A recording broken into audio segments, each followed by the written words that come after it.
গত কয়েকদিন ধরে রোদের দেখা মেলায় দিনের বেলায় শীতের তীব্রতা কিছুটা কম অনুভূত হচ্ছে। তবে সন্ধ্যা নামার পরপর এবং ভোরবেলায় পাল্টে যাচ্ছে চিত্র।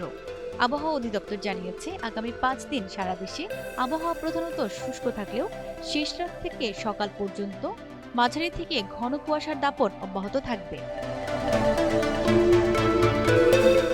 মঙ্গলবার সন্ধ্যা ৬টা থেকে পরবর্তী ১২০ ঘন্টা বা 5 দিনের আবহাওয়ার পূর্বাভাসে বলা হয়েছে, উপমহাদেশীয় উচ্চচাপ বলয়ের বর্ধিতাংশ পশ্চিমবঙ্গ ও আশপাশের এলাকায় অবস্থান করছে।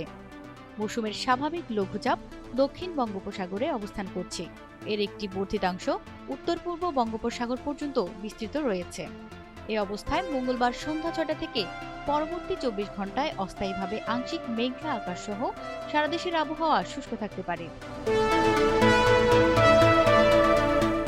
এদিকে বুধবার ও বৃহস্পতিবার সন্ধ্যা ৬টা থেকে পরবর্তী ২৪ ঘন্টায় অস্থায়ীভাবে আংশিক মেঘলা আকাশ সহ সারা দেশের আবহাওয়া শুষ্ক থাকতে পারে। শেষ রাত থেকে সকাল পর্যন্ত দেশের কিছু কিছু এলাকায় হালকা থেকে মাঝারি ধরনের কুয়াশা পড়তে পারে। সারা দেশে রাত ও দিনের তাপমাত্রা সামান্য কমতে পারে। অন্যদিকে শুক্র ও শনিবার সন্ধ্যা ৬টা থেকে পরবর্তী ২৪ ঘন্টায় অস্থায়ীভাবে আংশিক মেঘলা আকাশ সহ সারা দেশের আবহাওয়া শুষ্ক থাকতে পারে। শেষ রাত থেকে সকাল পর্যন্ত দেশের কিছু এলাকায় হালকা থেকে মাঝারি ধরনের কুয়াশা পড়তে পারে। এ সময় সারা দেশে রাতের তাপমাত্রা সামান্য বাড়তে পারে ও দিনের তাপমাত্রা প্রায় অপরিবর্তিত থাকতে পারে। বর্ধিত 5 দিনের আবহাওয়ার পূর্বাভাসে বলা হয়েছে, এ সময়ে উল্লেখযোগ্য পরিবর্তনের সম্ভাবনা নেই। প্রতিমা সরকার, এনটিভি অনলাইন।